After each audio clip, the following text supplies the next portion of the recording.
Halo teman-teman, kali ini Dike akan menceritakan alur anime Kaiju Hachiko episode 7. Tak bosan-bosannya Dike menyarankan agar kalian nonton anime ini secara langsung karena dijamin kalian pasti puas dan tentu saja memiliki pengalaman nonton tersendiri.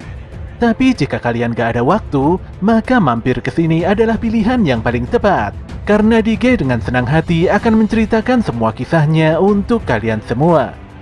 Sebelum lanjut, buat kalian yang baru saja menemukan channel ini, ada baiknya untuk subscribe dulu. Jangan lupa juga untuk menyalakan notifikasinya, agar kami semakin semangat untuk menghadirkan konten-konten terbaik buat kalian. Oke, langsung saja. Persiapkan diri kalian, and enjoy!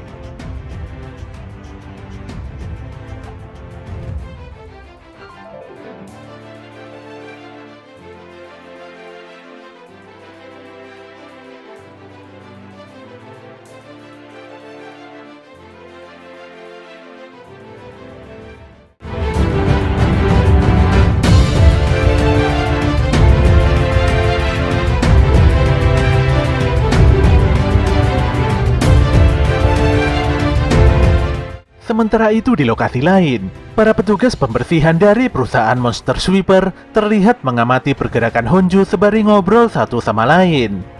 Melihat tubuh Honju yang sangat amat besar, maka tidak heran jika semua perusahaan pembersih kaiju dari Tokyo dan Kanagawa harus dipanggil. Manajer pun bertanya pada Pak Tokuda dan yang lainnya mengenai posisi Takamichi Hotaka. Sayangnya mereka semua tidak mengetahui di mana keberadaan petugas baru tersebut. Kembali lagi pada Ichikawa dan Iharu, di mana Takamichi tidak menjawab semua pertanyaan Iharu. Takamichi pun bangkit dan berbalik memandangi Ichikawa dan Iharu. Setelah itu dia mengangkat jari telunjuknya dan tanpa diduga sebuah tembakan muncul dari ujung jarinya itu hingga melukai Iharu. Serangan dadakan itu membuat Iharu sangat kaget dan mengalami luka yang sangat serius. Ichikawa pun meminta Iharu tenang dan fokus menyembuhkan lukanya. Di sini Takamichi menyadari bahwa dia tidak akan bisa melakukan tembakan dengan akurat jika menggunakan wujud manusianya. Oleh karena itulah dia langsung berubah wujud menjadi kaiju humanoid di hadapan Ichikawa dan Iharu. Jelas saja kedua pemuda tersebut begitu kaget.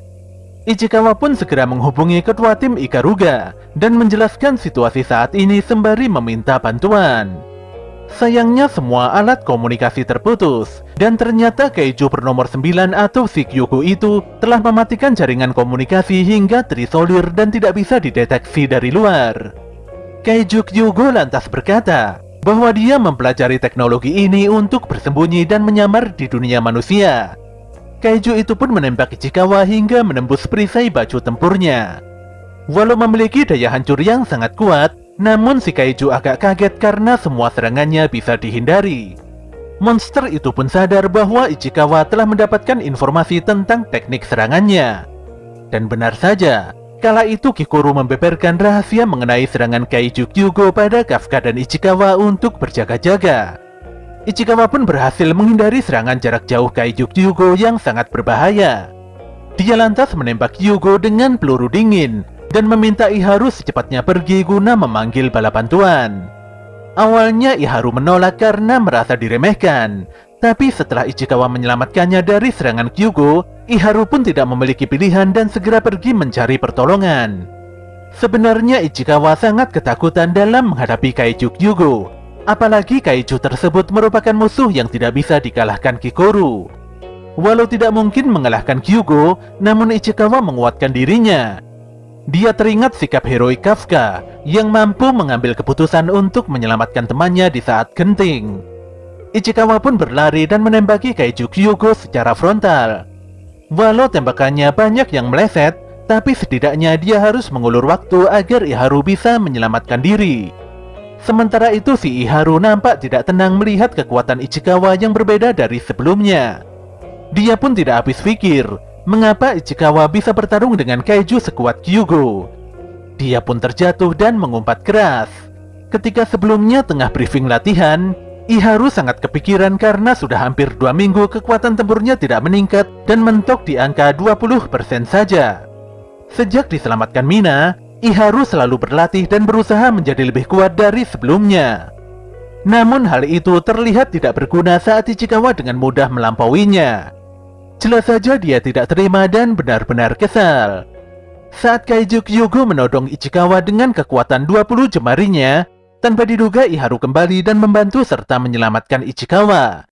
Di sini Iharu bukannya kesal pada Ichikawa, melainkan dia kesal pada dirinya sendiri yang tidak ada kemajuan serta hanya menerima perlindungan dari orang lain. Iharu pun menegaskan bahwa dia akan melindungi Ichikawa dengan segenap kekuatannya. Iharu juga tidak mau diperintah. Ditambah lagi jika dia tidak kembali maka nyawa Ichikawa pasti sangat terancam. Lagi pula Kaiju Kyugo telah mengisolir lokasi ini, di mana tidak ada satupun benda atau makhluk yang bisa keluar masuk tanpa izin darinya. Saat ini sudah tidak ada pilihan lain selain bertarung. Iharu pun mengajak Ichikawa untuk mengalahkan Kyugo bersama-sama. Dikarenakan mengalami luka yang sangat parah, Iharu hanya bisa membantu dengan membuka jalan bagi Ichikawa. Jika ada peluang, Iharu berharap Ichikawa bisa menggunakan kekuatan terbesarnya untuk mengalahkan Kyugo dalam sekali tembakan. Ichikawa pun melesat maju, sementara Iharu menembakkan peluru petirnya yang membuat Kaiju Kyugo kesulitan bergerak. Kesempatan emas itu pun dimanfaatkan Ichikawa untuk melepaskan kekuatan tempur maksimum pada baju tempurnya. Ichikawa benar-benar mengharapkan sebuah keajaiban pada serangannya ini. Tentunya agar kekuatannya bisa melebihi Kikoru atau bahkan Kapten Mina. Dia pun melepaskan rentetan tembakan pada Kyugo dengan begitu brutal. Namun Ichikawa dan Iharu dibuat kaget setelah menyadari kalau Kyugo berlindung dan menciptakan sebuah penghalang kuat dari bangkai Yoju. Sedetik kemudian Kyugo keluar dari balik penghalang dan menembaki Ichikawa tanpa rasa ampun. Jelas saja Ichikawa seketika ambruk dan tidak berkutik sama sekali. Di sisi lain, wakil Kapten Soshiro mendapatkan kabar dari tim Ikaruga bahwa sejak tadi mereka tidak bisa menghubungi Ichikawa ataupun Iharu. Bukan hanya kehilangan kontak, tim Ikaruga bahkan tidak bisa mendeteksi tanda vital dari kedua pemuda tersebut. Tentu saja kabar ini membuat Kafka sangat khawatir. Kekhawatiran Kafka semakin menjadi-jadi ketika Kikoru berkata bahwa kaiju humanoid yang bisa membangkitkan kaiju lain muncul di suatu tempat. Sementara itu Iharu sangat histeris melihat Ichikawa terkapar dan tidak berdaya. Dia pun segera menembaki Kyugo berulang kali. Tapi semua tembakan Iharu bisa ditangkis Kaiju Kyugo dengan sangat mudah. Bagaimanapun juga Kaiju Kyugo sudah terbiasa menghadapi pola serangan Iharu. Pemuda itu pun tersungkur setelah kembali menerima serangan Kyugo. Walau begitu payah, namun Iharu berusaha bangkit untuk meraih senjatanya. Dia harus melakukan sesuatu agar Ichikawa tidak disiksa terus oleh Kaiju Kyugo. Meski sebenarnya jengkel dan tidak mengakuinya, namun Iharu sadar kalau Ichikawa sangatlah hebat. Dia yakin kelak Ichikawa pasti akan menjadi seorang kapten. Oleh karena itulah Iharu tidak mau membiarkan Ichikawa tewas di hadapannya. Sayangnya Iharu tidak bisa menembakkan senjatanya, karena senjata itu hancur pasca serangan Kyugo barusan. Dia hanya bisa pasrah ketika Kyugo berniat membinasakannya. Sambil menangis dan berdoa kepada Tuhan, Iharu berharap ada orang yang datang menolong rekan seperjuangannya yang begitu berharga itu. Ketika situasi semakin memburuk, tanpa disangka Kaiju Kafka atau si Hachiko datang dan meninju Kaiju Kyugo. Saking kuatnya pukulan itu menyebabkan kepala Kyugo terlepas dari tubuhnya. Kedatangan Hachiko membuat Ichikawa merasa begitu lemah. Pada akhirnya dia membiarkan Kafka berubah menjadi Kaiju Hachiko, padahal dia telah berjuang seperti ini. Iharu pun sangat kaget melihat sosok kaiju humanoid lain yang malah menolong Ichikawa. Setelah membantu Ichikawa, Hachiko pun segera berbalik dan menghadapi Kyugo. Sebelumnya Ichikawa meminta seniornya itu untuk berhati-hati, karena dia memiliki firasat buruk tentang pertarungan ini. Kaiju Kyugo tidak peduli dengan intervensi Hachiko. Hanya saja dia tidak mengerti mengapa Hachiko menghalanginya, apalagi mereka sama-sama bangsa kaiju. Mengetahui Hachiko begitu kuat, Kyugo pun berencana menjadikan jasad musuh di hadapannya itu sebagai bedak catur yang bisa dikendalikan. Dalam sekejap mata, Kyugo menembak dada Hachiko hingga kaiju humanoid itu terluka. Kali ini kaiju Kyugo tidak mau main-main. Dia lantas mengeluarkan seluruh kekuatannya untuk menghabisi Hachiko. Setelah menerima serangan Kyugo, Hachigo marah besar karena serangan Kyugo sangat menyakitkan bagi Ichikawa ataupun Iharu. Ditambah lagi si Kyugo telah melakukan serangan itu berulang kali. Auman suara Hachigo sanggup menghentikan seluruh serangan Kyugo dengan begitu mudah. Hachigo lantas bergerak secepat kilat mendekati Kyugo dan melesatkan pukulan kuatnya berulang kali hingga Kyugo sangat kebingungan. Kyugo lantas menarik bangkai Yoju di dekatnya untuk berlindung sembari berusaha memulihkan tubuhnya. Tapi Kyugo tidak menyangka kalau Hachigo begitu beringas merobek perisai Yoju hanya untuk mencarinya. Kyugo pun berusaha menciptakan pelindungnya sendiri agar tinju Hachigo tidak langsung mengenai tubuhnya. Namun kekuatan Hachigo seperti tidak terbatas hingga membuat Kyugo sangat tersudut. Tinju Hachigo membuat perisai buatan Kyugo tercerai-berai dan dia merasa lambat dalam melakukan regenerasi. Hachigo pun kembali melesatkan tinjunya. Namun tinju kali ini merupakan tinju pamungkas yang bisa membuat Kyugo terhempas parah hingga ratusan meter. Tubuh Kyugo pun hancur berantakan hingga memperlihatkan inti kaijunya.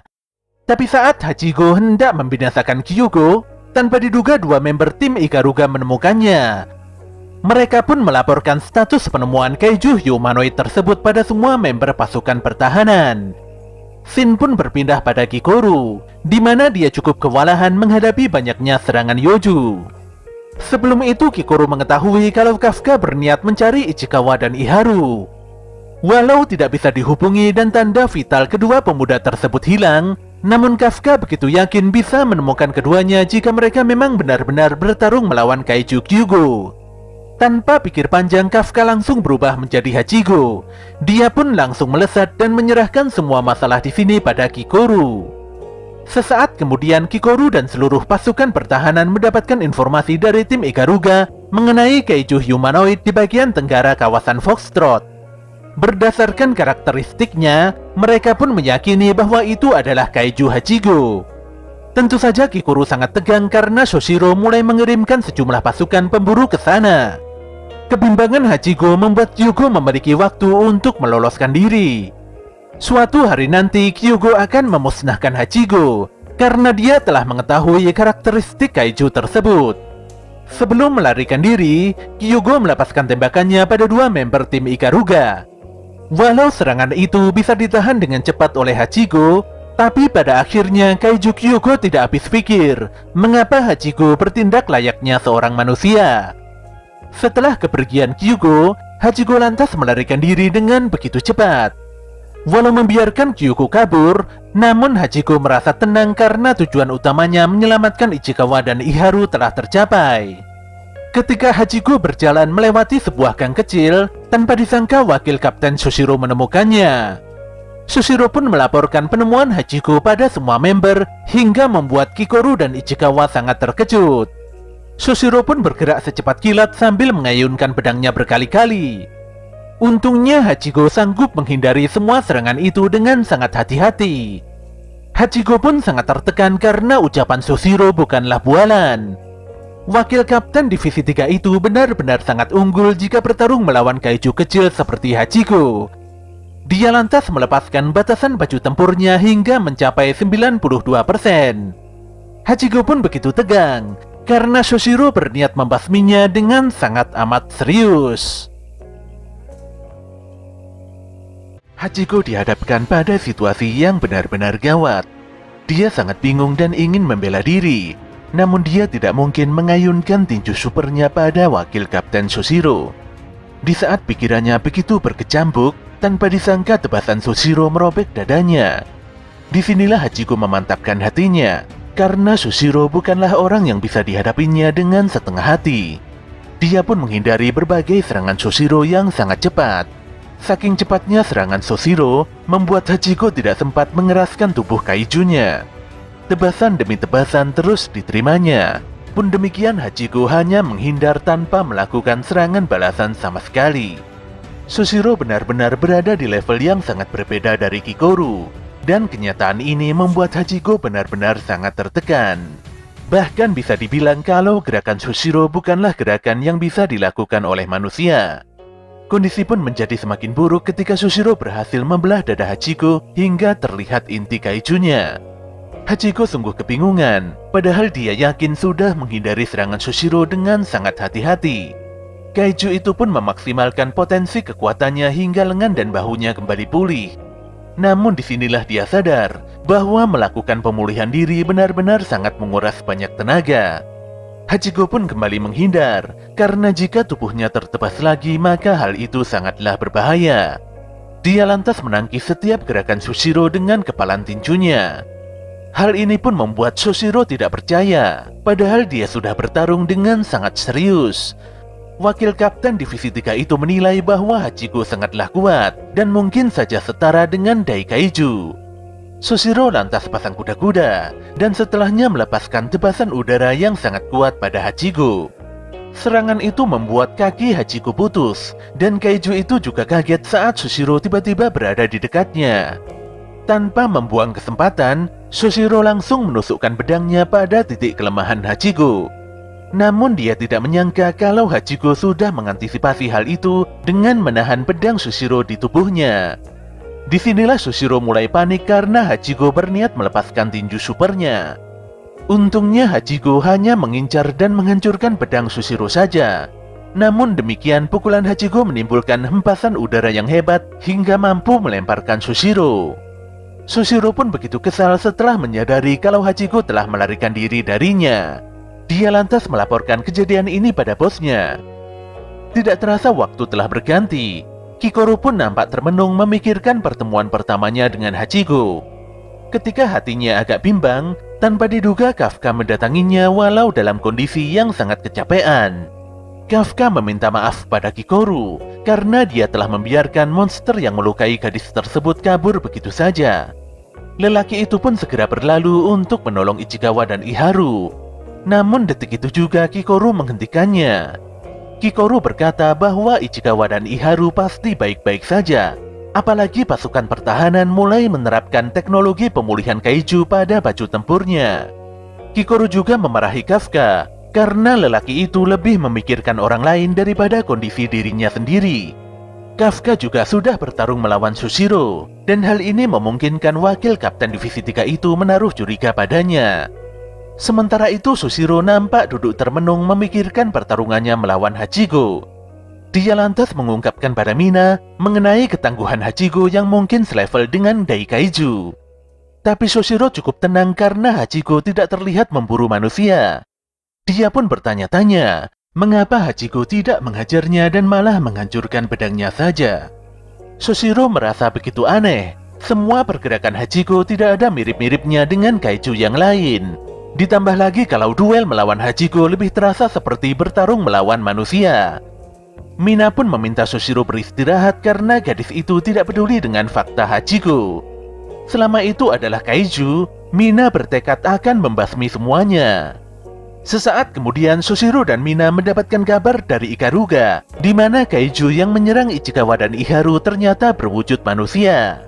Informasi ini pun membuat Soshiro dan Mina nampak sangat terkejut. Di sisi lain, Takamichi Hotaka atau si Kyugo nampak berjalan sendirian di sebuah jalanan sepi. Seorang lelaki terlihat turun dari mobilnya dan meminta Takamichi menyingkir karena sudah menghalangi jalannya.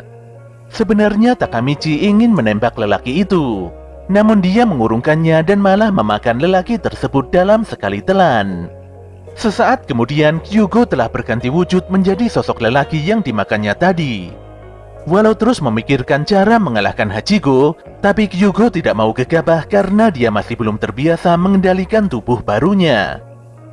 Beberapa hari kemudian, para member pasukan pertahanan Divisi 3 membuat acara selamatan atas kesembuhan Ichikawa dan Iharu, atau lebih tepatnya perayaan keberhasilan misi pertama. Semuanya sengaja menunda perayaan ini sampai Ichikawa dan Iharu keluar dari rumah sakit. Ketika sajian dikeluarkan, semuanya nampak kaget karena para pelayan menyediakan daging sapi wagyu yang sangat spesial. Ternyata para pelayan ini adalah bawahan Haruichi Izumo. Faktanya, Haruichi merupakan tuan muda dari Izumo Tech dan korporasi itu adalah produsen senjata anti kaiju terbesar di dalam negeri. Soshiro pun memberikan selamat atas keberhasilan misi pertama para member barunya. Mereka pun makan bersama-sama dan menghabiskan waktu bersantai yang begitu hangat tanpa ada batasan. Namun keadaan nyaman itu tidak bertahan lama, karena setelahnya mereka malah saling bertengkar satu sama lain. Parahnya, pertikaian itu sulit dihentikan dan malah semakin menjadi-jadi. Namun demikian, di tengah pertengkaran itu tanpa disadari mereka semua sedang membahas tentang cara memenangkan misi selanjutnya. Setelah menyelesaikan misi pertama, mereka semua menyadari kekurangannya masing-masing dan akan berusaha menjadi semakin kuat dari sebelumnya. Beberapa saat kemudian, Soshiro mengungkapkan bahwa para atasan sangat memuji kehebatan Kafka dalam menemukan kelemahan Kaiju pada misi sebelumnya. Hal ini pun membuat Kafka mendapatkan promosi dan bergabung secara resmi di dalam pasukan pertahanan Divisi 3. Jelas saja semua orang sangat senang dan menyambut keputusan yang tidak terduga itu dengan riang gembira. Pada keesokan harinya, Kapten Mina menyematkan sebuah lencana pada seragam Kafka. Mulai detik ini, Kafka telah resmi diangkat dari kadet menjadi seorang petugas. Kafka lantas menyampaikan rasa hormatnya pada Mina, dan dia bersumpah akan bertempur dengan sepenuh hati. Ketika hendak pergi, Mina meminta Kafka tidak berpuas diri atas pencapaiannya ini. Perjalanan Kafka masih sangat panjang jika dia ingin bertarung mendampingi Mina. Ucapan Mina pun membuat Kafka mengingat janji semasa kecilnya dengan Mina. Dia begitu senang karena Mina masih mengingat janji sepenting itu. Kafka pun menjawab bahwa dia akan menjadi semakin kuat dari sebelumnya. Hal ini pun membuat Mina tersenyum. Tapi dia memberikan hukuman push-up 50 kali pada Kafka karena lelaki tersebut telah lancang memanggil namanya tanpa izin. Jelas saja Kafka tidak menyangka kalau dia kembali ngomong keceplosan. Kemunculan Hachiko dan Kyugo membuat Mina harus segera pergi ke markas besar. Gadis itu pun menyerahkan seluruh pekerjaannya di sini pada Soshiro. Mina juga berkata pada Kafka bahwa Soshiro lah yang merekomendasikan Kafka menjadi prajurit. Tentu saja semua itu dinilai dari performa Kafka yang sangat luar biasa pada pertempuran sebelumnya. Mina pun meminta Kafka untuk tidak mengecewakan Soshiro. Dan jelas saja si Kafka akan selalu menjaga kepercayaan Soshiro dengan sepenuh hatinya. Ketika malam sudah semakin larut, seperti biasanya Kafka nampak belajar di kelas sendirian. Setelahnya Kafka hendak beristirahat agar tidak mengundang kecurigaan wakil Kapten Soshiro. Namun ketika hendak kembali, tanpa sengaja dia menemukan lampu ruangan latihan tempur yang nampak masih menyala. Awalnya Kafka berniat untuk mematikan lampu ruangan itu. Tapi dia begitu kaget mendapati wakil Kapten Soshiro yang berlatih dengan sangat serius. Melihat pergerakan Soshiro yang begitu lincah, justru mengingatkan Kafka akan pertarungan sebelumnya. Dia sangat sadar kalau latihan Soshiro ini bukanlah latihan biasa. Soshiro terlihat mengkaji ulang pertarungannya dengan Hachiko, serta memberikan tambahan serangan yang tidak terduga. Jelas saja Kafka sangat amat tersentak dan terjatuh hingga membuat Soshiro menyadari kehadirannya. Soshiro pun menjelaskan bahwa ini adalah latihan tambahan agar dia lebih siap dalam menghadapi Hachiko selanjutnya. Dengan sangat serius, Soshiro akan membelah Hachiko menjadi dua bagian jika mereka bertemu lagi. Kedepannya Soshiro juga akan lebih serius dalam membasmi Hachiko. Lagi-lagi Kafka sangat terperanjat dan begitu ketakutan dengan pernyataan Soshiro ini. Soshiro berkata bahwa Hachiko bukanlah musuh yang bisa dihadapi oleh petugas biasa. Demikian juga dengan Kyugo yang mungkin memiliki kekuatan setara dengan Hachiko. Oleh karena itulah baik Hachiko ataupun Kyugo harus dihadapi oleh Soshiro sendirian. Di dalam benaknya, Kafka sangat menghormati Soshiro dan mengagumi kehebatan lelaki itu. Tidak hanya masyarakat, Soshiro juga ingin melindungi para prajurit seperti Kafka dan yang lainnya. Oleh karena itulah Kafka berjanji pada Soshiro untuk lebih giat berusaha menjadi kekuatan tempur pasukan pertahanan. Soshiro pun tersenyum mendengar pernyataan Kafka. Tapi dia langsung memiting Kafka karena tidak mau mengandalkan petugas yang hanya mengeluarkan 1% kekuatan tempurnya. Namun demikian, Soshiro masih menaruh harapan pada kekuatan 1% milik Kafka tersebut. Tapi di balik malam yang begitu dingin dan gelap itu, tanpa disangka muncul segerombolan kaiju burung di atas langit, di mana kaiju yang berterbangan itu dipimpin oleh seekor kaiju humanoid yang bersiap melakukan serangan pada umat manusia. Malam itu Soshiro masih sangat penasaran dengan sosok kaiju humanoid yang bermunculan. Duel dengan Hachiko sebelumnya membuat Soshiro merasa seperti bertarung dengan manusia. Ditambah lagi sosok Yugo yang bisa berbicara dan juga berubah wujud menjadi manusia. Dia cukup bingung dengan apa yang terjadi dengan para kaiju. Sementara itu si Kafka nampak termenung sendirian di atap gedung divisi 3. Dia terngiang-ngiang dengan harapan Soshiro mengenai dirinya yang sebenarnya begitu lemah. Tentu saja Kafka akan menjawab harapan Soshiro itu dengan sangat serius. Dia pun balik kanan dan hendak beristirahat untuk menyongsong hari esok. Namun saat hendak kembali, dia melihat hal yang aneh di atas langit, di mana hal aneh tersebut ternyata adalah hujan meteor api kaiju yang begitu dahsyat. Jelas saja Kafka sangat terkejut dengan kejadian yang benar-benar tidak terduga ini. Serangan mengerikan itu terus menghujani pangkalan utama divisi 3 serta bangunan-bangunan besar di sekitarnya. Para prajurit dan petugas pasukan pertahanan pun nampak terjaga tanpa terkecuali. Soshiro pun menanyakan status darurat ini pada ruang operasi yang dipimpin oleh Okonogi Konomi. Konomi menyampaikan bahwa telah muncul puluhan kaiju di tempat ini. Jika dilihat dari situasinya, kemungkinan para kaiju itu menyerang dari atas langit. Konomi pun sangat tercengang setelah menyadari bahwa fortitude kekuatan para Yoju itu setara dengan para Honju. Soshiro pun segera mengenakan baju tempurnya. Dia pun memimpin pertempuran melawan para kaiju, dikarenakan Kapten Mina sedang tidak ada di tempat. Dia juga memerintahkan seluruh prajurit untuk beralih ke mode tempur sepenuhnya. Para kaiju itu harus dipancing ke lokasi latihan dan tidak boleh keluar dari pangkalan ini. Tentu saja seluruh pasukan nampak bergegas cepat sesuai dengan timnya masing-masing. Saat ini Kafka masih berada di atas gedung. Dia sungguh tidak menyangka melihat seluruh pangkalan divisi 3 berubah menjadi lautan api.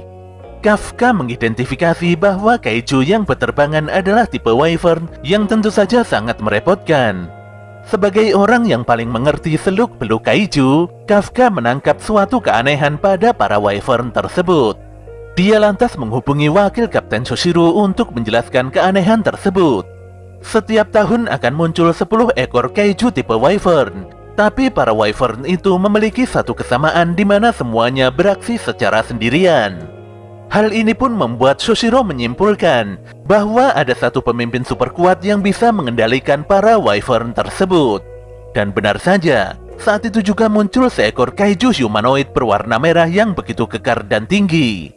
Soshiro pun segera mengakhiri komunikasinya dengan Kafka. Dia terlihat agak kaget melihat kaiju humanoid itu bisa berbicara bahasa manusia. Kaiju bernomor 10 atau yang biasa dipanggil Juko itu bertanya pada Soshiro, siapakah orang terkuat yang ada di pangkalan ini? Soshiro pun menjawab bahwa dialah yang terkuat karena kaptennya sedang tidak ada di tempat. Tanpa pikir panjang, Juko langsung menetapkan Soshiro sebagai mangsa utamanya. Saat itu juga perkiraan kekuatan Jugo muncul, di mana Konomi berkata bahwa monster merah tersebut setara dengan Dai Kaiju. Soshiro pun memberikan perintah pada Ikaruga untuk membasmi para Yoju Wyvern. Misi utamanya adalah mencegah Kaiju mencelakai warga, serta menjaga gedung utama supaya tetap berfungsi. Soshiro sendiri bertugas untuk meladeni Honju. Jugo pun menjentikkan jarinya hingga menimbulkan pukulan udara yang begitu kuat. Dia juga mendekati Soshiro dan melepaskan tinjunya pada lelaki itu. Hebatnya, Soshiro mampu menghindari serangan itu dengan kecepatan serta insting tajamnya. Jugo pun sangat senang, dan kali ini dia benar-benar memulai pembasmiannya dengan sangat serius. Monster itu lantas berteriak dan memerintahkan para Wyvern-nya untuk menyerang. Selain sangat cepat, Jugo juga memiliki kekuatan sedahsyat meteorit jatuh. Jika Soshiro tidak bisa mengimbanginya, maka dia akan tewas dalam sekali serangan. Soshiro pun menghadapi Jugo dengan melepaskan tebasan pedangnya. Namun dia agak kesulitan, karena faktanya kulit Jugo lebih keras dari kaiju Hachiko. Ikaruga dan timnya terlihat menembaki para Wyvern dengan beringas. Sayangnya usaha mereka nampak sia-sia saja. Ketika Ikaruga tengah berkomunikasi dengan pasukannya, tanpa diduga Kafka ikut berbicara, dan dia menyarankan agar para prajurit menembak bagian punggung Wyvern. Kafka sangat yakin bahwa bagian punggung merupakan inti dari kaiju Wyvern. Ikaruga pun berterima kasih pada Kafka, dan dia segera membagi seluruh pasukan untuk menjadi 2 kelompok. Satu kelompok bertugas untuk menarik perhatian Kaiju, sementara yang satunya lagi harus menyerang punggungnya. Saat itu juga Aoi menjadi umpan, sementara Haruichi bergerak menyamping untuk menembak punggung salah satu Wyvern. Sebenarnya Haruichi sudah mendapatkan posisi terbaik untuk menghancurkan musuh. Sayangnya dia tidak berhasil karena ada Wyvern lain yang menyemburnya. Ternyata kegagalan strategi ini tidak hanya terjadi pada Aoi dan Haruichi. Semua prajurit lain juga mengalami kebuntuan yang sama. Ketika semuanya mulai kebingungan, tanpa disangka Kikoru tiba-tiba muncul dan melesat cepat dengan membawa sebilah kapak besar. Kikoru pun menghancurkan tubuh bagian depan si Wyvern dengan kekuatan barunya itu. Scene pun kembali beberapa hari sebelumnya, di mana Mina dan Sushiro memberikan senjata prototipe khusus pada Kikoru. Di gudang bawah tanah itu, Kikoru tidak menyangka kalau dia akan mendapatkan senjata yang seharusnya diberikan pada prajurit setingkat kapten. Sushiro pun menjelaskan bahwa senjata ini hanya digunakan dalam situasi darurat saja. Dikarenakan belakangan ini kaiju yang muncul begitu banyak dan menyusahkan, maka para atasan memutuskan untuk menjadikan kekuatan Kikoru sebagai salah satu kekuatan utama yang menopang para pasukan. Kikoru pun menghancurkan 2 Wyvern lain yang berusaha menyerangnya. Kejadian ini pun membuat Ichikawa dan Iharu nampak terkejut serta tidak bisa berkata-kata. Senjata kapak tersebut benar-benar sangat cocok dengan Kikoru yang sikapnya sangat agresif serta dominan. Ketika hendak menghadapi serangan Wyvern dari udara, Kikoru dibuat heran dengan serbuan tembakan es milik Ichikawa. Kikoru tidak menyangka kalau Ichikawa sanggup menghadapi kaiju selevel Wyvern. Selagi Ichikawa menahan Wyvern dengan peluru esnya, Kikoru pun menebas Wyvern tersebut dengan begitu cepat. Disinilah Kikoru berkata kalau Ichikawa boleh melindunginya, asalkan pemuda itu bisa mengimbangi kecepatannya. Jelas saja Ichikawa tidak masalah dengan hal itu. Di sisi lain, Aoi dan Haruichi baru berhasil mengalahkan satu Wyvern. Mereka pun tetap semangat dan tidak mau kalah dari Kikoru ataupun Ichikawa. Walaupun Kikoru sudah melakukan tugasnya dengan begitu baik, namun masalah utamanya masih harus dihadapi oleh wakil Kapten Sushiro. Jugo nampak terus mengejar demi memangsa Sushiro. Tidak hanya kuat, Sushiro menilai kalau Jugo sangat menikmati pertarungan ini. Jelas saja ini agak aneh, karena ini bukanlah emosi yang seharusnya dimiliki oleh kaiju normal. Sushiro pun terus mundur dan memancing Jugo ke dalam lokasi latihan divisi 3. Jugo benar-benar terobsesi dengan Sushiro, apalagi lelaki itu bisa bertarung dan mampu mengimbanginya. Kaiju itu pun mengakui kekuatan Sushiro. Ditambah lagi tebasan tidak terlihat Sushiro mampu memotong lengan kanannya. Di tempat latihan ini Sushiro bebas mengeluarkan kekuatan penuhnya tanpa perlu khawatir melukai prajurit lain. Dengan pelepasan kekuatan di atas 90%, Sushiro benar-benar siap membabat kaiju humanoid di hadapannya. Di lokasi lain, Kafka menyelamatkan Akari dari semburan Wyvern yang berbahaya. Untungnya Kikoru datang tepat waktu dan mengalahkan Wyvern tersebut sebelum kembali menyerang. Kikoru dan Ichikawa akan memancing dan menghancurkan para Wyvern. Untuk itu Kafka dan Akari harus menggunakan kesempatan ini untuk menolong korban yang terluka. Ichikawa lantas memohon pada Kafka untuk tidak bertindak gegabah. Saat ini Kafka telah berstatus sebagai petugas umum pasukan pertahanan. Ichikawa pun meminta Kafka untuk lebih mempercayai kemampuan rekan-rekannya. Tentu saja Kafka mengiyakan permintaan Ichikawa. Melihat kerjasama yang begitu epik di antara para prajurit, membuat Kafka dan Akari nampak terkagum-kagum. Saat itu juga tim Nakanoshima hadir untuk membantu. Selain itu ada tim Ebina yang datang dan membasmi para Yoju dari arah selatan. Tidak hanya itu, seluruh tim yang tidak bertugas juga berdatangan. Pelan tapi pasti, pasukan pertahanan mulai bisa mengendalikan situasi dengan membasmi para kaiju yang datang menyerang. Kembali pada Sushiro, di mana dia berkata pada Jugo bahwa pasukannya lah yang akan memenangkan pertempuran ini. Sushiro terus menebas celah di antara Carapax pada tubuh kaiju Jugo. Awalnya Jugo merasa sangat malas karena pola serangan Sushiro begitu membosankan. Namun dia malah kaget karena Sushiro bisa menebas tubuh dan lengannya lagi. Bahkan beberapa bagian tubuhnya nampak terbelah dengan begitu parah. Ternyata Sushiro menggunakan gerakan tipuan untuk mengelabuhi Jugo. Selain itu, Jugo tidak bisa berbuat banyak karena Sushiro hampir menebas lehernya.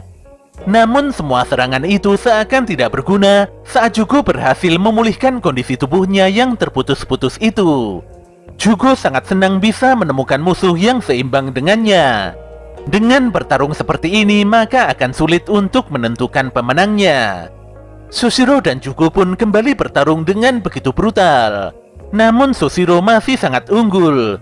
Sushiro bahkan menebas lengan dan menembus punggung Jugo, hingga terlihatlah inti kaiju Jugo yang begitu kecil.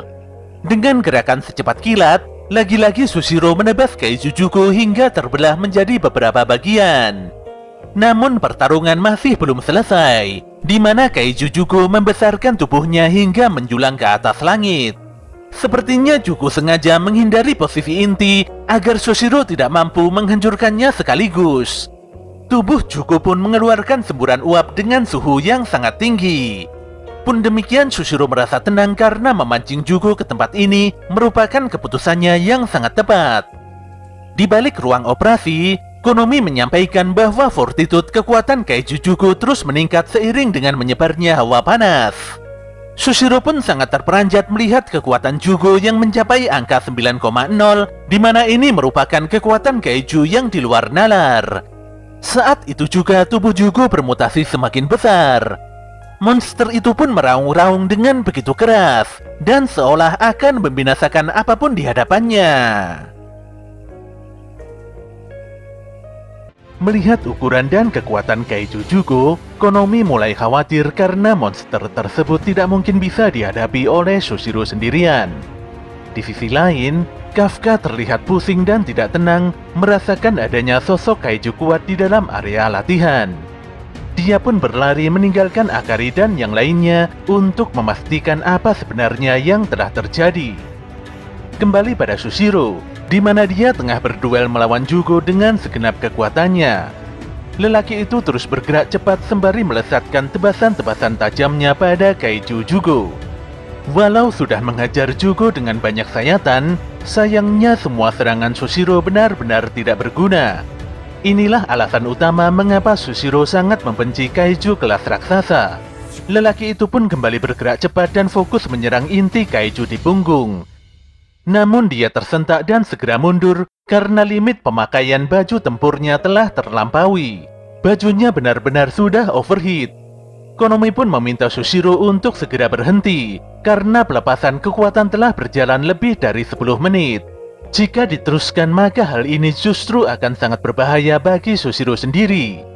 Jugo tidak memberikan kesempatan pada Sushiro untuk bersantai-santai. Monster itu memerintahkan para yojunya untuk menyerang Sushiro. Tidak hanya sekedar menyerang, para wyvern itu bahkan meledakkan diri demi menghancurkan Sushiro layaknya misil hidup. Jelas saja Sushiro segera menghindar dengan memanfaatkan tabir asap ledakan yoju. Dia pun melompat dan kembali menyerang punggung Jugo demi menghancurkan intinya. Sayangnya hal tersebut tidak mungkin dilakukan, apalagi pergerakan Sushiro bisa terlihat jelas dari pantauan banyak mata Jugo di punggungnya. Sushiro pun terhempas hebat setelah menerima pukulan kuat kaiju Jugo. Sistem pun menyarankan agar Sushiro segera dievakuasi dan mendapatkan perawatan medis secepatnya. Konomi pun sangat khawatir dan memanggil-manggil nama Sushiro berulang kali.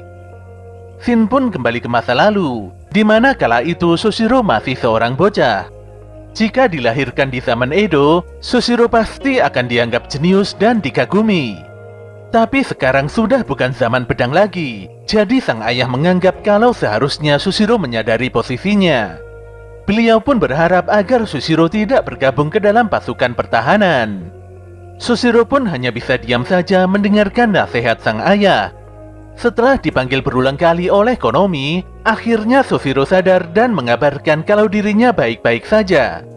Namun dia cukup kesakitan menerima serangan Jugo yang tidak masuk akal. Padahal sebelumnya dia sudah mengaktifkan perisai pertahanannya. Namun demikian, Sushiro tidak mau menyerah dan akan menyelesaikan tugasnya dengan hasil terbaik. Dia pun kembali melesat dan menyerang Jugo dengan tebasan-tebasan kuatnya. Sayangnya serangan itu jadi tidak berguna, karena Jugo mampu memulihkan kondisi tubuhnya dengan begitu cepat. Ketika menerima imbas ledakan seekor wyvern, Soshiro kembali mengingat bahwa ayahnya pernah memintanya untuk menyerah saja.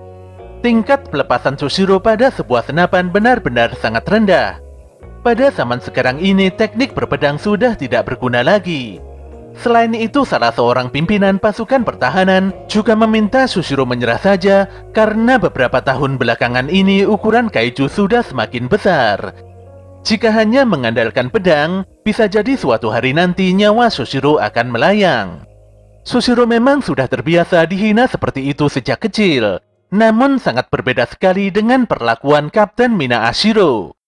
Setelah mengetahui kalau Soshiro adalah seorang spesialis pedang, tanpa diduga Mina langsung memintanya untuk bergabung ke dalam tim. Tidak ada seorang pun yang bisa mengetahui kalau di masa depan akan muncul seekor kaiju kecil yang kuat. Selain itu, Mina tidak bisa menggunakan pedang sama sekali. Bahkan sekedar memegang pisau dapur saja dia tidak mau. Mina pun berkata bahwa Soshiro lah yang akan membukakan jalan baginya untuk menembak para kaiju. Saat itulah mata Soshiro terbuka lebar, dan dia sungguh tidak menyangka kalau Mina bakalan memuji kekuatannya. Soshiro akan berjuang hingga titik darah penghabisan karena Mina telah mempercayakan markas divisi ini padanya. Dia pun kembali melesat dan melepaskan banyak teknik tebasan kuatnya pada Jugo. Sayangnya dia malah tertangkap dan nampak tidak berdaya. Kafka yang mengetahui hal ini tentu saja langsung bergerak untuk menyelamatkan Soshiro. Walau sudah diperingatkan Ichikawa untuk tidak bertindak gegabah, namun Kafka tidak peduli karena nyawa rekan tidak akan pernah bisa tergantikan.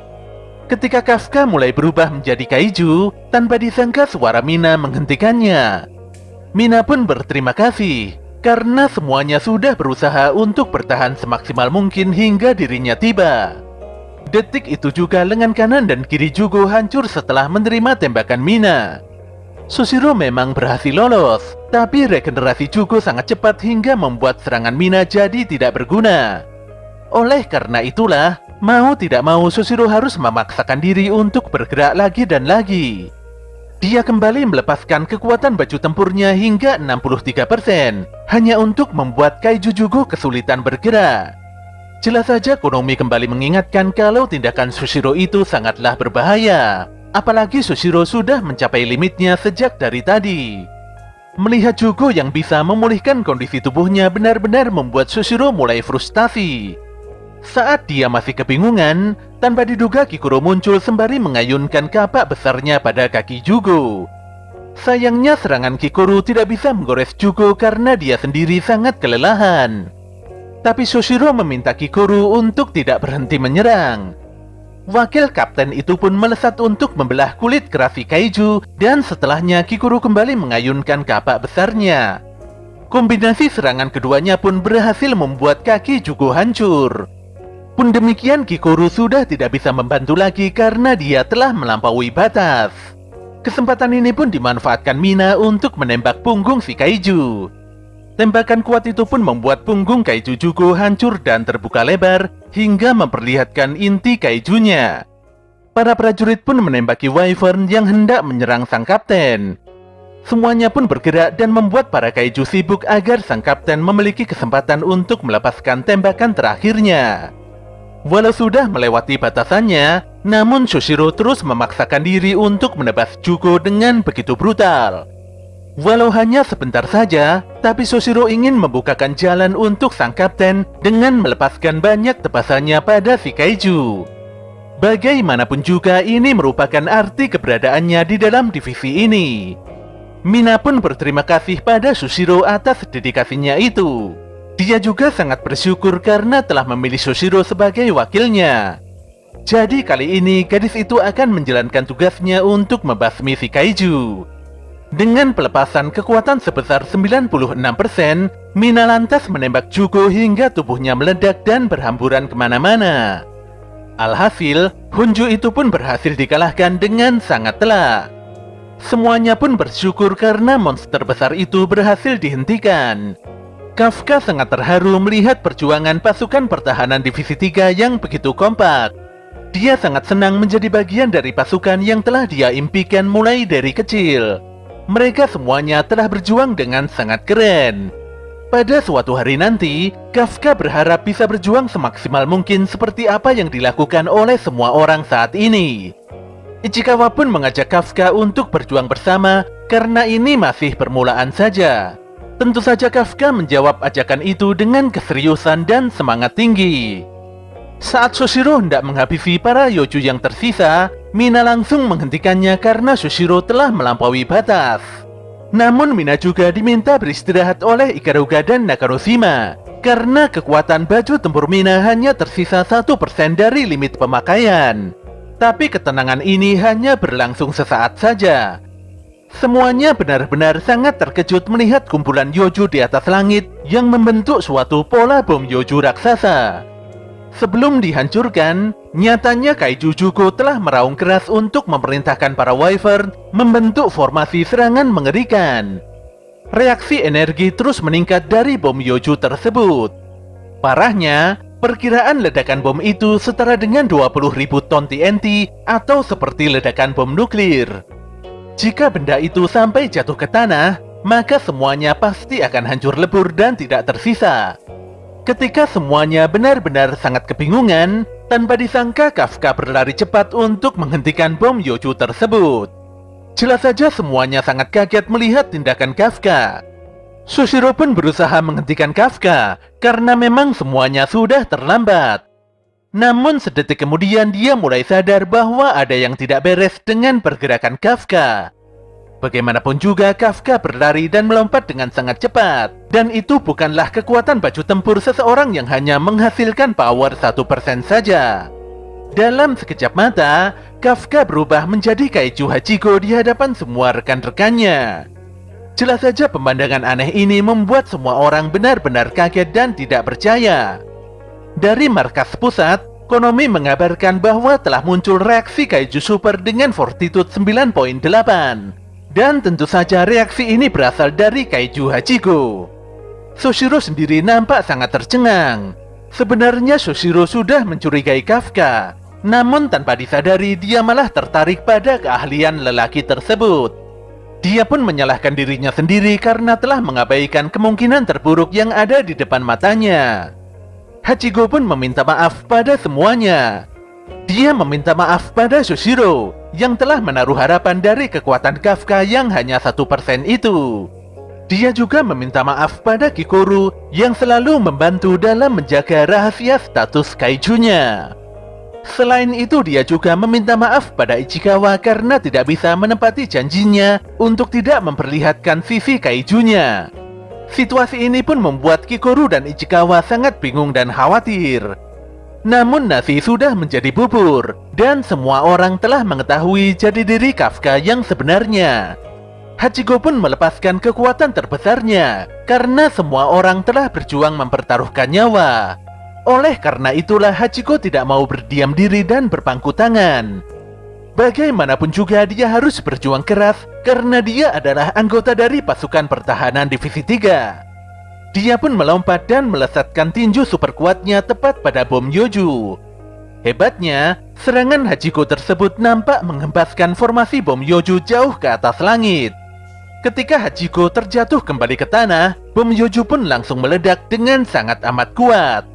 Ledakannya begitu besar, hingga menghancurkan bangunan dan sebagian tembok lokasi latihan. Para pasukan pun mengaktifkan perisai pada baju tempurnya. Selain itu, Hachiko masih berdiri tegak untuk melindungi semua orang dari hempasan ledakan yang datang menerjang. Semua orang pun terselamatkan dan tidak ada korban jiwa sama sekali. Ketika ledakan telah benar-benar berhenti, Kapten Mina dan para prajurit langsung menodongkan pistolnya pada Hachiko. Hachiko pun hanya bisa pasrah dan diam saja, melihat Mina beserta pasukannya yang berniat menangkapnya. Dikarenakan munculnya insiden tidak terduga pada markas pasukan pertahanan Divisi 3, para pimpinan tertinggi pasukan pertahanan langsung melaksanakan emergency meeting untuk membahas hal tersebut.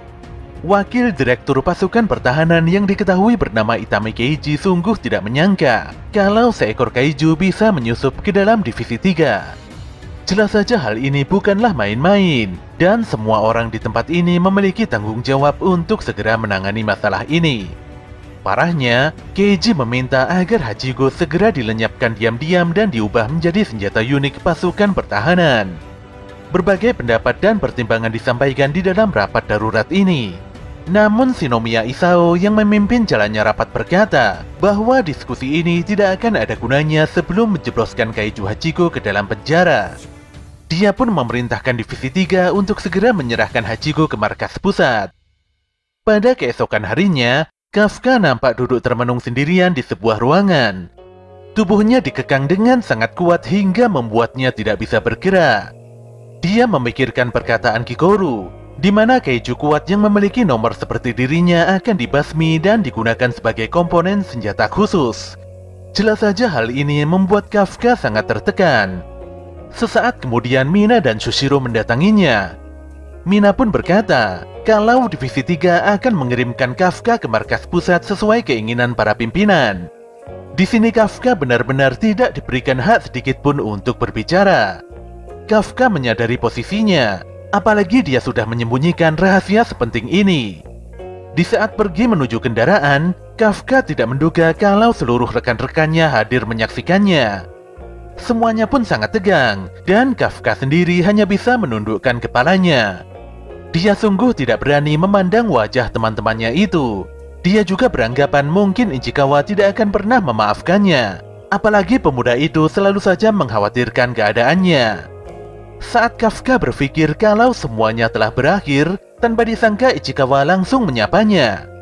Ichikawa percaya kalau Kafka akan baik-baik saja dan setelahnya kembali ke divisi ini untuk berkumpul dengan yang lainnya.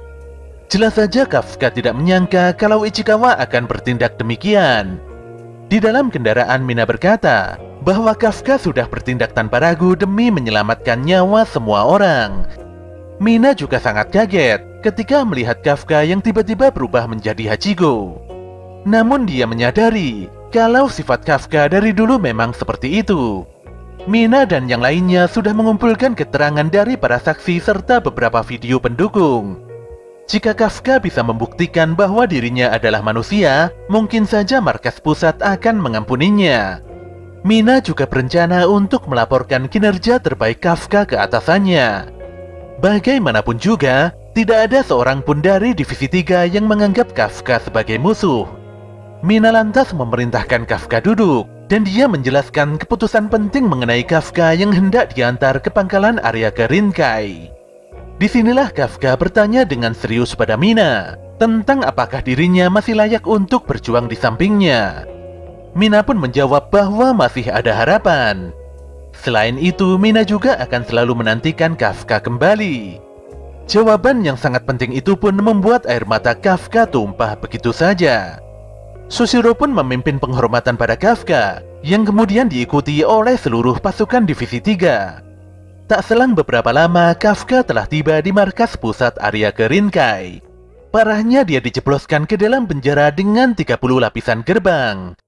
Beberapa hari kemudian, tepatnya di markas pasukan Divisi 3, semua orang terlihat murung dan tidak semangat pasca kepergian Kafka.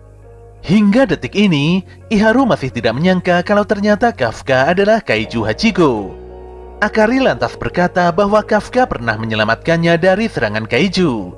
Selain itu, Kafka juga sangat ahli dalam menemukan kelemahan Kaiju. Kafka adalah sosok yang sangat ceria dalam setiap sesi latihan. Iharu pun mengakui hal itu. Namun Aoi berkata bahwa bukan merekalah yang menentukan nasib Kafka, melainkan Biro Pembasmian. Haruichi pun membenarkan hal itu. Apalagi munculnya manusia yang bisa menjadi kaiju adalah fakta yang sangat mencengangkan. Jika hal ini sampai diketahui oleh masyarakat luas, bisa-bisa dunia akan menjadi kacau. Manusia akan saling mencurigai satu sama lain dan sulit mempercayai kalau orang di sisinya itu kaiju atau bukan. Endingnya semuanya akan hidup dalam ketakutan. Di dalam ruang kerjanya, Mina meminta tolong pada Konomi untuk menyusun laporan kinerja Kafka secepatnya. Walau agak kaget, namun Konomi bersedia menyelesaikan tugas tersebut sesegera mungkin.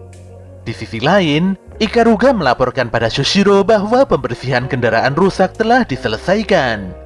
Ikaruga pun bertanya-tanya bagaimana dengan kondisi Kafka. Tanpa diduga, Shoshiro berharap Kafka segera kembali. Sebelumnya, Kafka yang telah berubah menjadi Hachiko nampak mengalah saat bertarung melawan Shoshiro, dan ini membuat Shoshiro benar-benar merasa diremehkan. Shoshiro ingin berduel kembali melawan Hachiko, dan saat waktu itu tiba, Hachiko harus mengerahkan seluruh kekuatannya. Sementara itu, Kikoru nampak mendatangi ruangan kerja ayahnya. Dengan penuh rasa hormat, Kikoru meminta Isao agar menangguhkan hukumannya pada Kafka Hibino. Kafka telah menyelamatkan nyawa Kikoru, jadi Kikoru memohon agar hukuman Kafka diringankan. Namun Isao menolak permohonan tersebut, dan dia memberikan hasil ronsen dada Kafka pada Kikoru. Foto X-ray itu pun menunjukkan bahwa Kafka adalah kaiju, di mana itu bisa dibuktikan dengan adanya inti kaiju yang menyerupai jantung. Isao menegaskan kalau Kafka bukanlah manusia. Lelaki itu tidak ada bedanya dengan kaiju jahat yang dulu mengambil nyawa ibunya Kikoru. Jelas saja pernyataan Isao itu membuat Kikoru sangat tertekan dan tidak mampu menyangkal apapun. Pun demikian, Kikoru akan selalu berusaha mempercayai Kafka sepenuh hatinya. Kembali pada Mina, di mana dia memanggil Haruichi, Aoi, Iharu, dan Ichikawa ke ruangannya. Bencana yang disebabkan kaiju sebelumnya telah menghancurkan pangkalan Tachikawa hingga 75%. Para atasan pun menilai bahwa pangkalan ini sudah tidak layak dijadikan sebagai tempat latihan bagi anggota baru. Selain itu, tidak ada yang bisa menduga akan adanya serangan monster selevel Daikaiju selanjutnya. Para atasan meyakini kalau serangan ini adalah serangkaian bencana massal yang mungkin saja memunculkan kaiju-kaiju kuat lainnya. Oleh karena itulah, pasukan pertahanan berupaya melakukan mitigasi dengan mendidik anggota baru dan berbakat pada setiap divisi. Tentu saja prajurit terpilih tersebut adalah Haruichi, Aoi, Iharu, dan Ichikawa. Sayangnya, mereka harus dipindahkan ke berbagai divisi lain untuk meningkatkan kemampuannya. Walau ada kemungkinan kalau markas pusat sebenarnya ingin memantau setiap pergerakan orang yang dekat sekali dengan Hachiko, namun Mina menegaskan bahwa rencana ini sudah lama didiskusikan dan tidak ada hubungannya sama sekali dengan Kafka Hibino. Ichikawa pun menyetujui permintaan Mina, walau yang lainnya masih tidak terima mengapa mereka dipindahkan ke divisi lain. Kembali pada Kafka, di mana dia mengingat pesan Mina untuk membuktikan bahwa dirinya masihlah seorang manusia. Detik itu juga Direktur Umum Shinomiya mendatangi Kafka. Kikoru juga terlihat di ruangan khusus untuk menyaksikan kegiatan ayahnya. Para petinggi pun tidak menyangka kalau Isao akan turun tangan secara langsung demi menemui kaiju humanoid.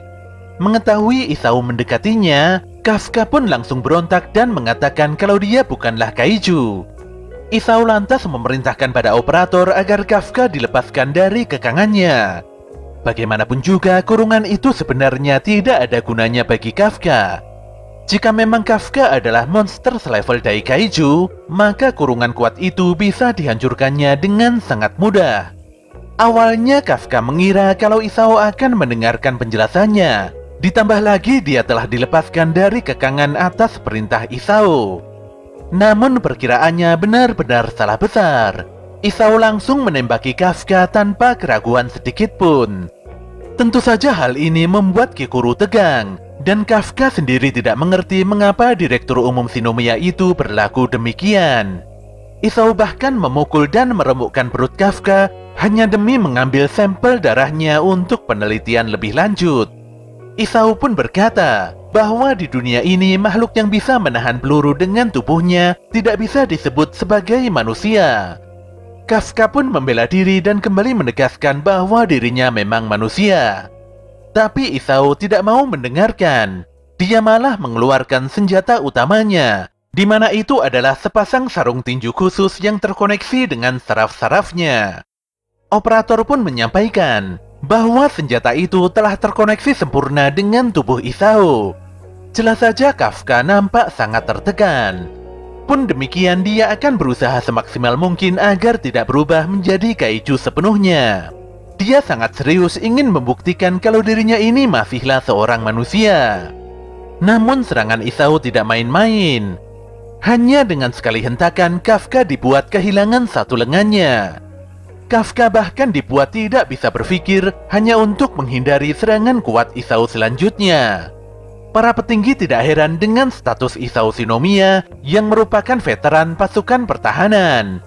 Dulunya Isao adalah seorang pria yang dijuluki sebagai anggota pasukan pertahanan terkuat yang pernah ada. Berbagai serangan Isao tanpa disadari membuat Kafka sedikit demi sedikit memunculkan wujud kaijunya. Selain kuat, Isao juga memiliki pergerakan yang begitu cepat. Walau sudah berumur, namun senjata kaiju dapat membantu Isao dalam melesatkan berbagai serangan fatal dan sangat mengerikan bagi Kafka. Jika serangan itu sampai mengenai Kafka, tentu saja akan terjadi hal yang sangat buruk. Kafka berencana untuk menghindar dan menghindar saja hingga Isao mencapai batasnya. Namun itu tidak bisa dilakukan karena Isao benar-benar unggul dalam berbagai aspek. Tinju mengerikan Isao begitu sulit untuk dihindari. Kafka pun dibuat benar-benar tidak berkutik. Dia pun merasa aneh, di mana saat ini dirinya seperti tengah bertarung melawan Daikaiju. Disinilah dia baru sadar kalau Isao menggunakan kekuatan senjata Kaiju nomor 2 atau Kaiju Nigo. Wakil Direktur Ikami Keiju lantas berkata bahwa Kaiju Nigo diberikan nomor identifikasi setelah hampir meluluh lantakkan seluruh kota Sapporo pada tahun 1972. Dia adalah Daikaiju yang mempunyai kekuatan penghancur super mengerikan. Selain itu, Nigo sangat arogan dan dia tidak mau menyerahkan diri meski sudah sekarat. Tentu saja baju tempur dan sarung tinju yang saat ini dikenakan Isao merupakan perwujudan dari senjata Kaiju Nigo. Parahnya, yang bisa menggunakan senjata tersebut dengan leluasa hanyalah Shinomiya Isao saja. Walau Kafka sudah berusaha untuk menghindari serangan Isao, namun dia sungguh tidak berkutik.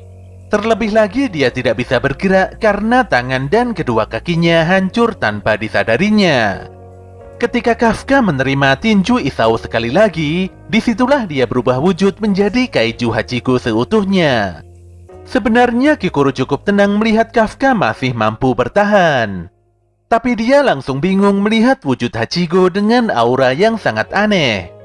Hachiko nampak meraung-raung dan melepaskan seluruh kekuatannya. Saking kerasnya, raungan tersebut menyebabkan seluruh ruangan bergetar hebat. Di dalam alam bawah sadarnya, Kafka sangat kebingungan mengapa dirinya terkekang dan tidak bisa mengendalikan tubuhnya sendiri. Hal ini pun membuatnya sangat kesal. Kalau seperti ini terus, dia tidak mungkin membuktikan bahwa dirinya adalah manusia. Apalagi penampilannya saat ini benar-benar mirip kaiju yang sangat berbahaya. Ketika Kafka berusaha untuk melepaskan diri, tanpa disangka seekor kaiju yang dulu pernah ditelannya terlihat muncul mendatanginya. Kaiju itu pun membisikkan kata-kata provokasi agar Kafka menghancurkan Isao. Hachiko yang sudah tidak terkendali mulai mengamuk dengan begitu keras. Dia lantas melesat cepat untuk menerkam Isao. Jelas saja Kikuru sangat ketakutan. Gadis yang masih mempercayai Hachiko itu berteriak memanggil-manggil nama Kafka, seraya menaruh harapan besar agar Hachiko menghentikan amukannya. Shin memperlihatkan Ichikawa yang serius melatih tubuhnya dengan olahraga angkat beban. Di sebelahnya Iharu masih saja tidak memahami mengapa Ichikawa seakan tidak peduli dengan nasib Kafka. Ditambah lagi Ichikawa begitu mantap menerima perintah pemindahan dirinya pada divisi lain. Sambil terengah-engah Ichikawa menjelaskan bahwa dia sebenarnya hanya ingin menjadi lebih kuat. Iharu pun memahami hal itu. Tapi dia yakin kalau hasilnya akan sama saja, karena divisi ini mestinya akan membuat para membernya juga semakin hebat. Walau Ichikawa tidak menafikan hal itu, tapi tetap saja dia ingin meningkatkan kekuatan secepatnya. Dia tidak ingin dilindungi lagi oleh Kafka, dan sebaliknya dia berharap bisa melindungi seniornya itu. Ketika Iharu bertanya apakah Ichikawa yakin kalau Kafka akan kembali, Disinilah Ichikawa menjawab dengan sangat yakin bahwa dia mempercayai Kafka. Bagaimanapun juga, Ichikawa harus selalu berusaha agar tidak mengalami penyesalan di kemudian hari. Iharu pun benar-benar kesal mendengarkan pernyataan Ichikawa. Pun demikian dia juga berusaha menjadi kuat dan tidak akan kalah dari Ichikawa. Sesaat kemudian Ichikawa dan Iharu didatangi oleh Ryo Ikaruga, Akari Minase dan Tae Nakanoshima. Ryo mengatakan bahwa hari ini para petinggi akan memutuskan hukuman untuk Kafka. Jelas saja keputusan ini sangat tidak menenangkan bagi semua orang. Di sini Akari mengusulkan agar semua orang membuat surat permohonan bersama supaya hukuman Kafka diperingan. Tae lantas mengatakan kalau Kapten Mina saat ini dipanggil ke markas pusat demi memperjuangkan Kafka. Sementara itu di markas pusat, Kapten Mina Ashiro melaporkan kehadirannya sesuai perintah para petinggi. Sayangnya saat ini Direktur Shinomiya sedang sibuk memeriksa Kaiju Hachigo, dan tentu saja kesibukan ini membuatnya belum bisa menemui Mina. Di sisi lain, Hachigo nampak tidak terkendali dan hendak menyerang Isao. Isao pun mengakui kalau pukulan Hachigo memang sangat mengerikan. Sayangnya pukulan itu tidak terarah dan begitu ngawur. Isao pun sangat terkejut melihat Hachigo menghancurkan tubuhnya sendiri demi bisa melesatkan pukulan pada lawannya. Walau tubuhnya terluka parah, tapi Hachigo mampu menyembuhkan dirinya sendiri dengan sangat cepat. Isao pun sangat beruntung karena dia memiliki armor serta senjata super Kaiju Nigo. Jika tidak memiliki senjata tersebut, mungkin saja Isao sudah tewas sedari tadi. Lelaki itu pun berusaha menangkis serta menghindari pukulan mengerikan Hachigo. Setelah itu dia menghantam Hachigo dengan pukulan ledakan sonik guna memperluas jangkauan serangannya. Hachigo pun terhempas hebat hingga menabrak dinding tebal di belakangnya. Kaiju itu nampak tidak bergerak dan dadanya hancur. Tapi di sini Isao sangat waspada setelah menyadari kalau inti Kaiju Hachigo tidak ditemukan. Dia pun sangat terkejut melihat inti Hachigo di belakangnya. Ngerinya, Hachigo menggunakan tubuhnya sendiri sebagai umpan, dan setelahnya memulihkan diri 100% dari inti Kaijunya. Kafka yang sedari tadi berusaha melepaskan diri benar-benar tidak berdaya dalam menghentikan pertarungan ini. Para operator pun mulai bingung melihat bentrokan kekuatan Hachigo dan Isao yang tidak masuk akal. Bagaimana tidak, ruangan ini mulai hancur sedikit demi sedikit, padahal tempat ini merupakan lokasi perlindungan terkeras yang bisa menahan serangan Kaiju berfortitude 10. Sebenarnya wajar saja jika ruangan ini terdampak, apalagi di tempat ini terdapat dua Kaiju super kuat yang saling bertarung dengan begitu brutal. Pun demikian hal ini terasa cukup aneh bagi wakil direktur Keiji. Jika Isao mau menghabisi Hachigo, dia bisa melakukannya ketika Hachigo masih berwujud manusia. Tapi Isao tidak melakukan hal itu, dan dia sepertinya sengaja memberi tekanan pada Hachigo untuk sekedar mengetes kekuatannya. Keiji pun pada akhirnya tidak memahami apa sebenarnya yang direncanakan oleh Direktur Shinomiya itu. Pertarungan Isao dan Hachigo masih berlangsung dengan begitu sengit. Sembari menghindari pukulan mengerikan Hachigo, Isao terus melesatkan ledakan supersonik dari jarak jauh. Namun serangan itu sepertinya sudah tidak berguna. Ditambah lagi Isao menerima luka yang cukup parah di perutnya. Saat ini kekuatan Hachigo nampak tidak terbendung dan bahkan melampaui perkiraan Isao. Tameng dan sarung tangan berkekuatan super yang tadinya membuat Isao terlihat sangat garang, kini mulai kehilangan kemampuannya. Hachigo meraung dan mengcounter semburan serangan Isao tanpa keraguan. Setelah itu Hachigo mencengkeram dan menekan Isao hingga muntah darah. Namun di balik itu Kafka sangat amat tertekan karena tidak bisa menghentikan tubuhnya sendiri. Jika terus begini, maka Direktur Shinomiya bisa meregang nyawa. Dia pun melihat Kikoru dengan perasaan tidak karuan. Dia tidak mungkin menghabisi Isao di hadapan putrinya sendiri. Isao sudah tidak memiliki daya dan kekuatan untuk menghentikan amukan Hachigo. Lebih parahnya lagi, Hachigo terus saja membanting dan memukuli Isao tanpa rasa ampun. Walau kenyataan ini begitu pahit, namun Kikoru selalu berusaha mempercayai Kafka. Sembari mengenang semua kebaikan Kafka, gadis itu pun berteriak dan meminta Kafka agar tidak kalah dari tekanan Kaiju. Kafka sendiri sebenarnya tidak mau menyerah. Tapi setelah mengingat semua kenangan yang ada, nyatanya dia malah mengacau dan semua usahanya selalu berakhir buruk. Dia pun tiba-tiba mematung setelah menyadari bahwa kaiju yang dulu ditelannya kini membesar dan balik memakannya. Kafka pun tenggelam di dalam kegelapan yang semakin pekat. Dia pun berusaha melambaikan tangannya ke atas. Ketika harapannya sudah semakin pupus, tanpa diduga tangan Mina Ashiro menggapainya. Mata Kafka pun terbelalak setelah mendengar dengan begitu jelas bahwa Mina akan selalu menunggunya apapun yang terjadi.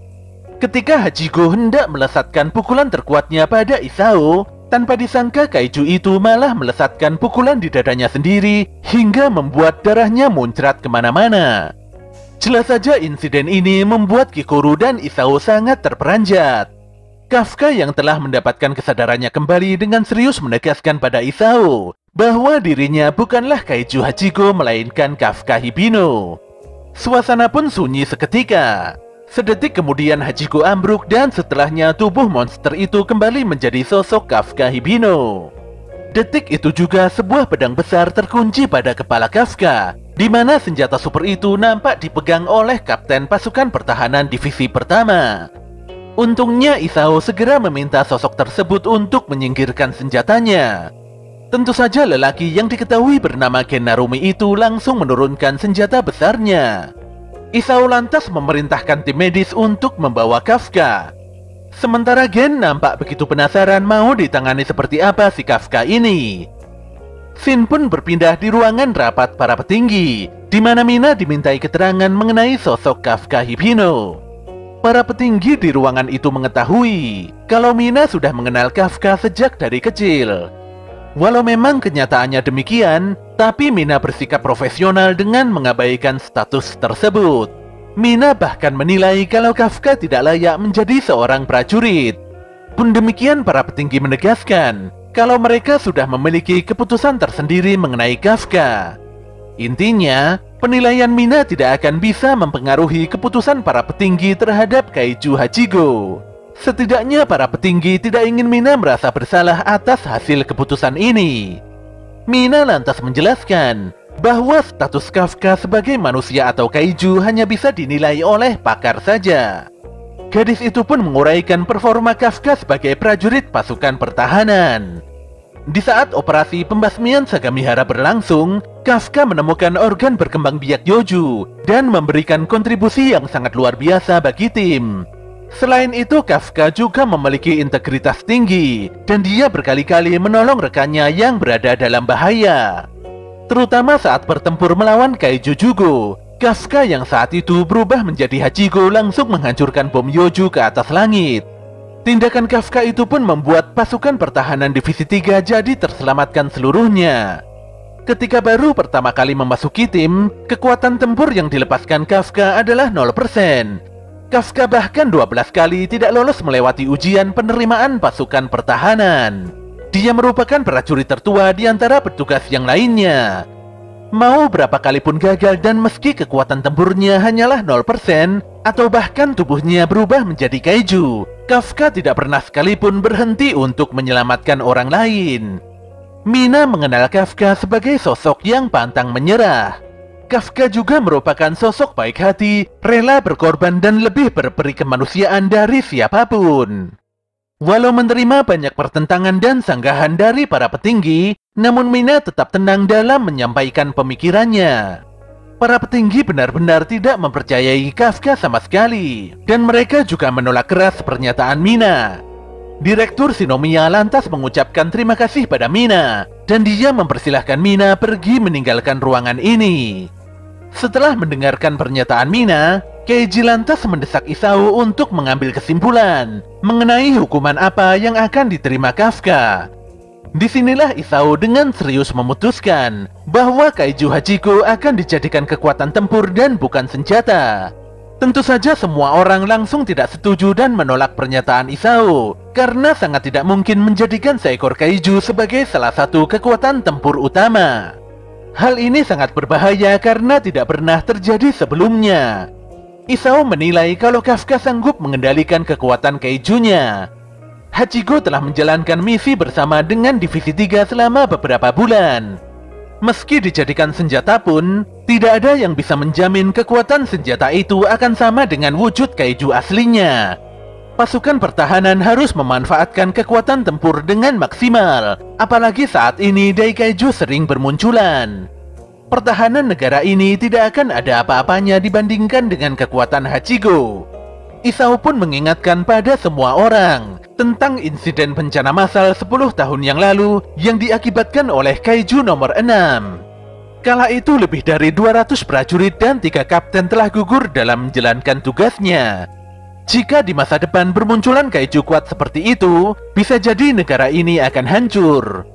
Namun jika pasukan pertahanan bisa memanfaatkan kekuatan Hachigo, mungkin saja Kafka Hibino bisa menjadi harapan semua orang. Sayangnya, hampir semua orang di ruangan rapat ini tidak setuju dengan pernyataan Isao. Beberapa hari kemudian, Kafka terlihat sadar dan mulai membuka matanya. Dia pun sangat kaget melihat Direktur Isao Shinomiya berada di sampingnya. Kafka pun sangat bersyukur melihat Isao baik-baik saja. Seandainya terjadi hal buruk pada Isao, Kafka akan sangat malu jika bertemu Kikoru. Isao pun menjelaskan mengenai keputusan rapat sebelumnya, di mana Kafka dianggap sebagai kaiju dan bukan manusia. Tapi di sini status Kafka sebagai musuh atau bukan masih belum jelas. Jika Kafka masih ingin hidup, maka dia harus bisa membuktikan bahwa dirinya berguna. Kafka pun menjawab bahwa hingga detik ini dia masih menganggap dirinya sebagai prajurit pasukan pertahanan. Oleh karena itulah dia benar-benar sangat serius dan akan membuat semua orang mengakui keberadaannya. Di sisi lain, Mina nampak tersenyum setelah mendapatkan kabar kalau Kafka baik-baik saja. Demikian juga dengan Kikoru, di mana dia sangat bersyukur karena Kafka tidak dihukum untuk sementara. Namun demikian dia masih belum bisa tenang setelah menyaksikan sisi lain Hachigo yang begitu buas. Kikoru ingin menjadi lebih kuat agar dia bisa menghentikan Hachigo di saat krisis. Aoi dan Haruichi juga turut senang mendengarkan kabar menenangkan ini. Selain itu, semua orang juga begitu lega termasuk Ichikawa Reno. Ichikawa cukup tenang karena sedari awal dia memang sangat yakin kalau Kafka akan kembali. Walau status Kafka saat ini masih aman, namun Soshiro yakin kalau hal yang menyusahkan mungkin akan terjadi setelah ini. Suatu saat nanti, dunia luar pasti akan mengetahui kalau Kafka adalah kaiju yang bekerja di dalam pasukan pertahanan. Oleh karena itulah Kafka harus menunjukkan performa yang luar biasa agar dia bisa diakui oleh semua orang. Sementara itu di lokasi yang tidak diketahui, Keiju Kyugo sudah memiliki gambaran dasar tentang kecerdasan manusia. Manusia adalah sosok yang tidak terlalu menonjol dalam kemampuan tertentu. Mereka saat ini bisa kuat karena memiliki kecerdasan dari generasi ke generasi. Setelah mengetahui kelemahan musuh, Kyugo berencana melanjutkan pertempuran ke fase berikutnya. Bagaimanapun juga, dia mempunyai kewajiban untuk merebut kembali kekuatan kaiju yang jatuh ke tangan umat manusia.